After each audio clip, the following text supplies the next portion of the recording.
মেয়েটার নাম হচ্ছে Lisa Yam. She is like 23 years old। আমি সে কোথায় ছিল না ছিল এগুলো আপনারা নেটে ঘাটালে আপনারাও বের করতে পারবেন, সো ওগুলো দিয়ে আপনাদেরকে বোর করবো না। দ্য থিং ইজ, আমি যেটা বলতে চাই সুমন, এই মহিলাটা হোটেল সিসিলি নামে একটা হোটেলে উঠেছিল। ওঠার পরে শি ওয়াজ দেয়ার লাইক 3-4 দিন সেখানে থাকে। 3-4 দিন থাকার পরে পঞ্চম দিন থেকে শি ওয়াজ মিসিং। নাই মানে নাই, কোথাও নাই।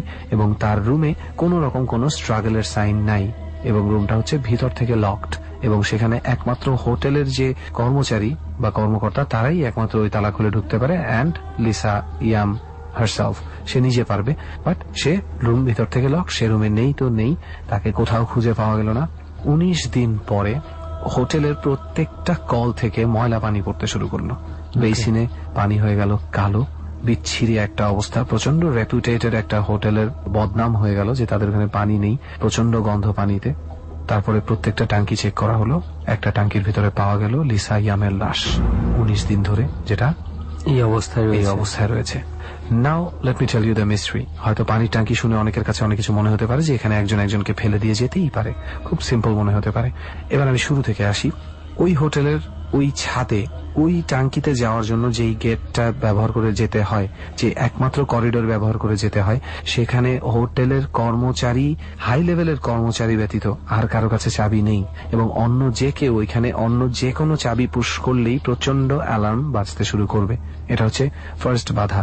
লিসা ইয়াম ছাদে গিয়েছে কিন্তু কোন রকম কোনো শব্দ হয়নি। সে কিভাবে অ্যালার্ম ক্রস করেছে কেউ জানে না। এটা গেল নাম্বার 1 ফ্যাক্ট।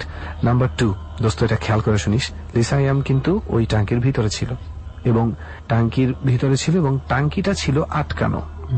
তার লাশ ছিল ভিতরে, ট্যাঙ্কি ছিল আটকানো, এবং সেই ট্যাঙ্কি ড্রিল মেশিন দিয়ে অনেকক্ষণ, মনে কর প্রায় 1.5 মিনিটের মতন ধরে রাখলে যে একটা ফুটা করতে পারবি তুই, ঠিক আছে? এত মোটা ঢাকনা লোহার, এবং সেটা কারো পক্ষে ভিতরে ঢুকে বাইরে থেকে আটকানো সম্ভব না।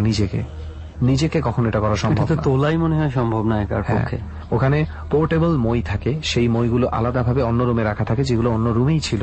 এবং 2.4 মিটার হাইটের ট্যাঙ্কিতে লিসা ইয়াম কিভাবে উঠে ভিতরে ঢুকে নিজেই এত ভারী একটা বস্তু যেটা ড্রিল মেশিন দিয়ে ফুটো করতে প্রায় 2 মিনিট লাগে, সেটাকে কিভাবে লাগিয়ে দিয়ে নিজেই মরে গেল, এটা আজ পর্যন্ত কেউ জানে না।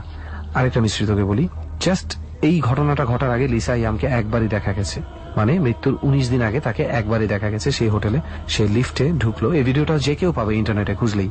সে লিফটে ঢুকলো, লিফটে ঢুকে কি যেন একটা দেখে ঠাস করে লুকিয়ে গেল এক সাইডে লুকিয়ে গিয়ে সে আবার লিফটটা খুললো, বেশ কিছু বাটন চাপাচাপি করলো। এরপরে সে বাইরে বের হয়ে হাত নাড়াচাড়া করে কোনো একজনের সাথে কথা বললো, যে কিনা যার সামনে কেউ নেই, এবং তারপরে লিফটটা বন্ধ হয়ে গেল। সে তার মতন ওখানেই কথা বলতে বলতে রয়ে গেল, এবং that's the last time Lisa ইয়ামকে লিভিং অবস্থায় দেখা গেছে।